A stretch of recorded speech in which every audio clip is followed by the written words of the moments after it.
Hey everyone, we are going to discuss about the 30 most important topics for your finance descriptive for the RBI Grade B examination 2025 phase 2, right?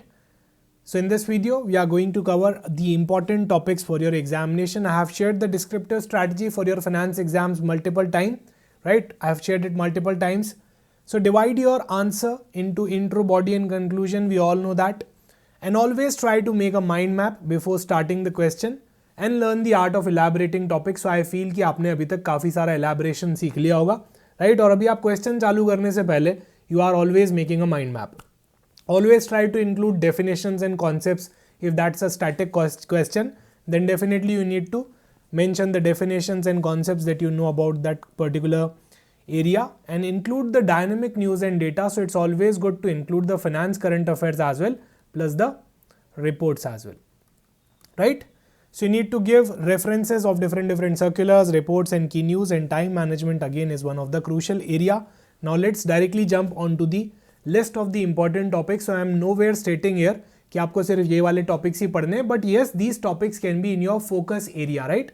आप उनको थोड़ा सा अपने priority areas के अंदर रख सकते हो. And I will start from the topic green finance and sustainable finance.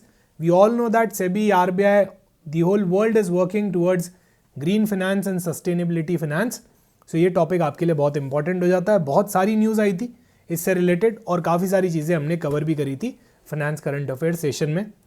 So this should be your priority level number 1 कि आपको green finance related, sustainable finance related का प्रिपरेशन होना चाहिए from the descriptive angle, right? You should be able to write a good descriptive answer on these topics. Then as an extension of this topic only, we do have ESG, which is environment, social governance. We do have the concept of BRSR also introduced by SEBI. ये भी आपके लिए important हो जाने वाला है. Sustainability reporting standards हो गया. Significance of ESG in reporting in the modern financial accounting. अभी आपको लगेगा सर आपने तो एक ही लाइन में बहुत सारे टॉपिक्स लिख दिए हैं, but these topics are quite related to each other, right? So ये मिक्स में पूछे जा सकते हैं, इसलिए मैंने आपको मिक्स में ही यहाँ पे टॉपिक की लिस्ट दी है. So सबसे पहला ग्रीन फाइनेंस, सस्टेनेबिलिटी फाइनेंस.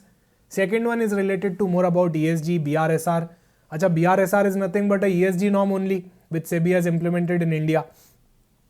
उसको फाइनेंशियल अकाउंटिंग से कैसे लिंक किया है वो चीज़ आपको पता होनी चाहिए. We have done it in the paid descriptive batch as well. Then you need to know things like blockchain technology, how it works, distribution, जिसको हम डिस्ट्रीब्यूटेड लेजर टेक्नोलॉजी भी बोलते हैं. आपको डिसेंट्रलाइज फाइनेंस के बारे में थोड़ा एक ब्रीफ अंडरस्टैंडिंग होना चाहिए. Cryptocurrencies, smart contracts by using this distributed ledger technology. How do we use smart contract? What is the practical use case of smart contracts in banking? What are the virtual digital currencies and so on?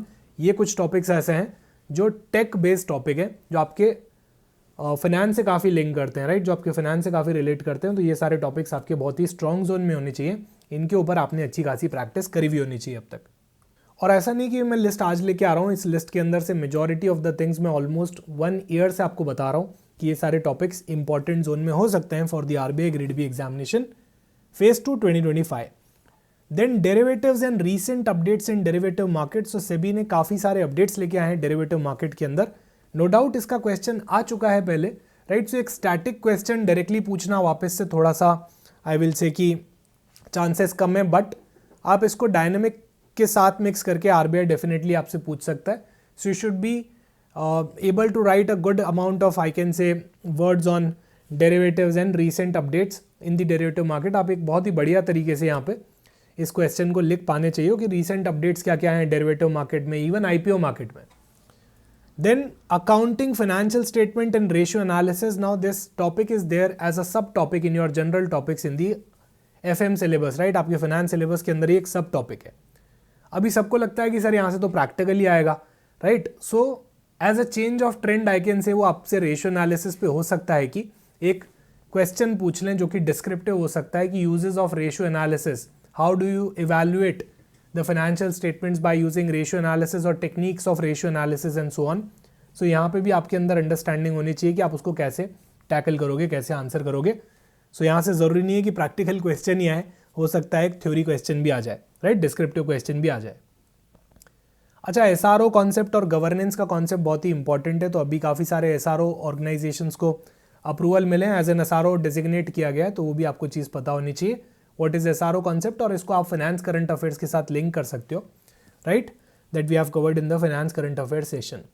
Next is related to rupee internationalisation, UPI internationalisation. आपको project Nexus के बारे में पता होना चाहिए, and the success of UPI and the Indian stack. ये आपको UPI का एंड टू एंड अंडरस्टैंडिंग होना चाहिए, specially from the viewpoint of UPI internationalisation. That can be very very important.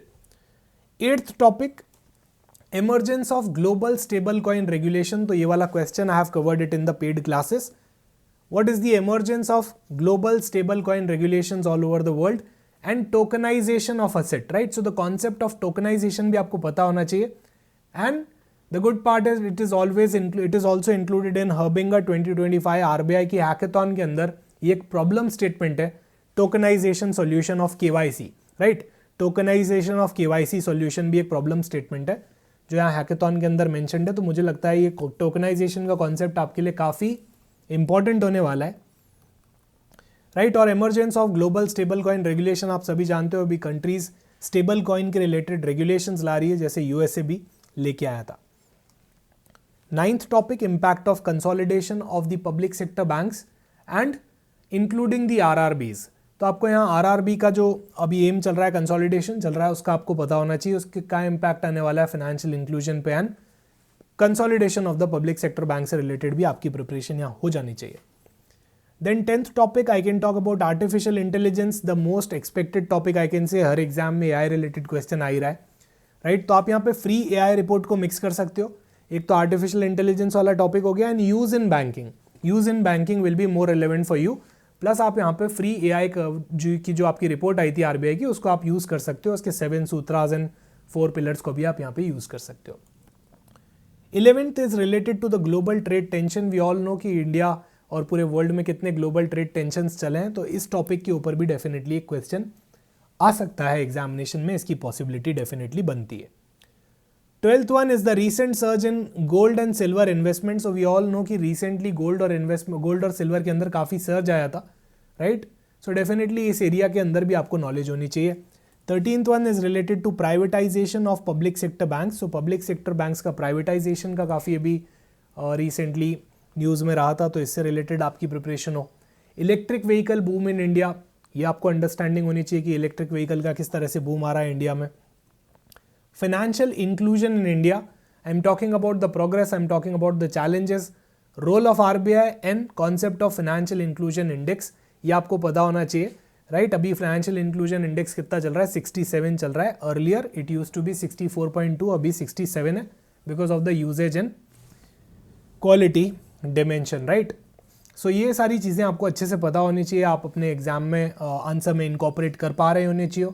Then I will try to kind of relate कि इससे related question भी आपका आ सकता है. Flexible inflation targeting, right. Would like to advise you कि flexible inflation targeting से related भी काफ़ी सारी एक रिपोर्ट आई थी, इंटरनल रिव्यू हुआ था फिट फ्रेमवर्क का.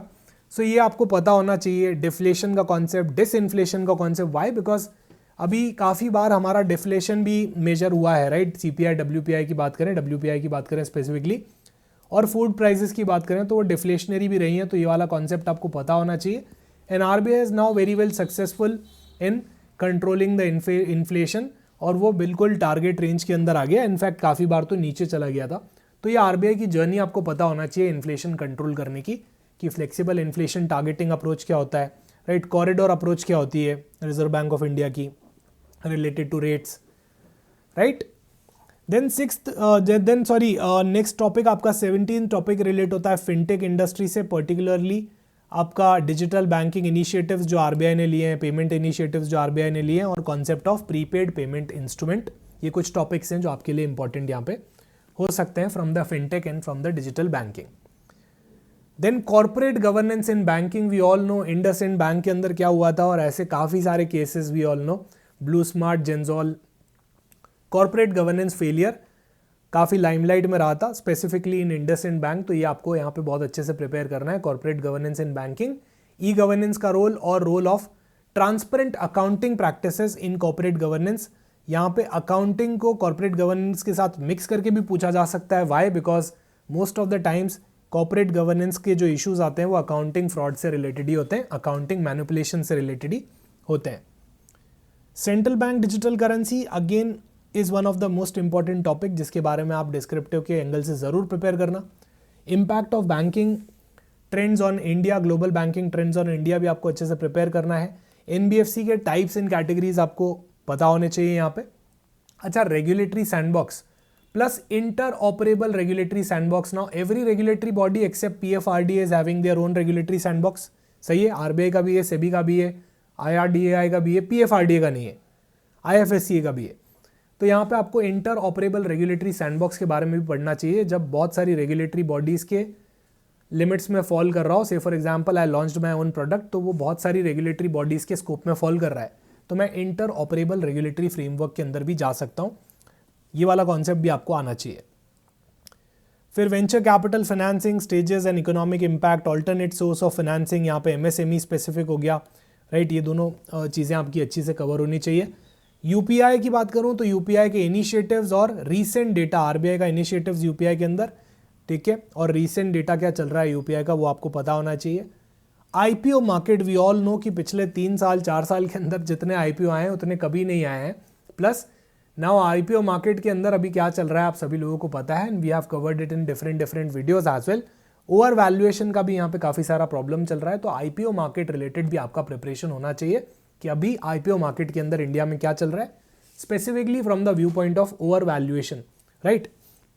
सो ये टॉपिक भी आपका प्रिपेयर्ड होना चाहिए. Then is the concept of durable liquidity and transient liquidity, जो हमने पेड क्लासेस के अंदर किया है. In context of financial stability and depositors confidence, you need to also know about the role of deposit insurance in the banking sector. So deposit insurance का क्या role है banking system के अंदर, ये आपको बड़ा अच्छे से प्रिपेयर्ड होना चाहिए. I can also tell you कि अर्बन कोऑपरेटिव बैंक से रिलेटेड न्यूज़ थी, तो आप इसके ऊपर फोकस करो. इंडिया के फॉरेक्स रिजर्व्स, उसका कॉम्पोजिशन, रोल, इंपॉर्टेंस और रीसेंट ट्रेंड से रिलेटेड भी आप फोकस कर सकते हो. And the last topic from my end will be mutual funds, particularly new asset class which is specialised investment fund, right, SIF, specialised investment fund, जो नया class आया था. सो आपसे इससे रिलेटेड भी क्वेश्चन पूछा जा सकता है, म्यूचुअल फंड रिलेटेड और SIF रिलेटेड. म्यूचुअल फंड्स के अंदर भी काफ़ी अभी ग्रोथ है, राइट. पिछले कुछ सालों के अंदर we are already at the all time high level. वो चीज़ और आपका SIF जो नया प्रोडक्ट हुआ था लॉन्च, इनसे रिलेटेड भी आपको अच्छी अंडरस्टैंडिंग होनी चाहिए, right. So this list is from my and guys. This is a list of 30 topics which I can feel कि काफ़ी इंपॉर्टेंट होने वाली है आपके एग्जाम के लिए. So I wish you all the very best everyone. आप बहुत अच्छे से अपना पेपर करना. आंसर को एक बार पहले माइंड में कुछ सेकेंड्स के लिए सोच लेना. First prepare your mind map and then only start answering the question. That is the best approach. This is the way you can easily attempt the question, ताकि आप सारे जो भी अपने माइंड में पॉइंट्स हैं वो आप वहाँ पे लिख पाओगे. अदरवाइज क्या होता है, जब हम डायरेक्टली लिखना चालू करते हैं तो इट बिकम्स वेरी डिफिकल्ट. वहाँ पे हम काफ़ी सारे points we tend to skip, right, और वो स्ट्रक्चर बिगड़ जाता है आंसर का. तो आप ट्राई करना कि आप ज़्यादा से ज़्यादा वहाँ पे पहले माइंड मैप बना के लिखो. सो आपका डेफिनेटली यहाँ पे एज आपको मिलने वाला है. और इन 30 टॉपिक्स को आपको बहुत अच्छे से प्रिपेयर करना है. These can be one of the most important topics which I personally feel, जो इनमें से कुछ टॉपिक्स आपको एग्जाम में देखने को मिल सकते हैं, राइट. अच्छा, इसका मतलब बिल्कुल नहीं है कि ये 30 टॉपिक्स ही आपको प्रिपेयर करके जाना है. आपको डेफिनेटली आपके कोर्स में जो भी है सब कुछ पढ़ना है with a special focus on these 30 topics. Okay guys, so thank you so much from my and. और आपको कोई भी क्वेरी हो तो डेफिनेटली आप मुझे कमेंट सेक्शन के अंदर बता सकते हो. Wish you all the very best for your examination. और बहुत अच्छे से पेपर करना, क्वेश्चन को बहुत अच्छे से पढ़ो और उसके बाद कुछ सेकेंड्स फ्रेम करके फिर आप आंसर करो, राइट. और पेड क्लासेस के अंदर तो हमने डेफिनेटली यहाँ पे ये सारी चीज़ें डिस्कस कर रखी है, right. So thank you so much guys, bye bye, take care, see you soon in some other video. Wish you all the very best for your examination.